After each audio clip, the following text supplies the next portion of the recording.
দর্শক, breaking news. হঠাৎ আজ লাইভে এসে সাকিব এসব কি বললেন? বিস্তারিত জানতে ভিডিওটি না টেনে শুরু থেকে শেষ পর্যন্ত দেখুন। দর্শক, সাকিব লাইভে এসে বললেন একটি কারণেই নাকি তামিমের সঙ্গে তার দ্বন্দ্ব, যেটি আসলে খুবই পার্সোনাল এবং ব্যক্তিগত, এবং এই ব্যক্তিগত বিষয় নিয়ে তিনি কোনো কথা কারোর সাথে শেয়ার করতে চান না।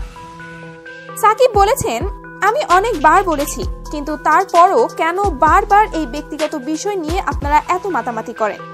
আপনাদের এই বেশি অতিরিক্ত বাড়াবাড়ি মাতামাতির জন্য এতে করে আমার এবং আমাদের সকলের ক্ষতি হচ্ছে।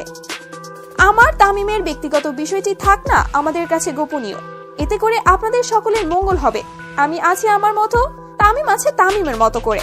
এখানে কারোর তো কোনো সমস্যা হওয়ার কথা না, তাহলে আপনাদের কেন হচ্ছে? তবে সর্বশেষ বলতে চাই, আমি তামিম যখন মাঠে ক্রিকেট খেলি তখন দেশের জন্যই খেলি, যা আপনারা দেখেছেন। কিন্তু আমাদের পার্সোনাল ব্যক্তিগত বিষয়টি কেন ক্রিকেট অঙ্গনে নিয়ে আসেন আপনারা, সেটাই বুঝি না। আসুন সবাই এই বিষয় নিয়ে আর বাড়াবাড়ি না করি, তাতে করে সকলেরই মঙ্গল হবে। তো দর্শক, সাকিব আল হাসানের এমন কথায় আপনাদের কি মতামত তা জানিয়ে দিন আমাদের কমেন্ট বক্সে। ধন্যবাদ।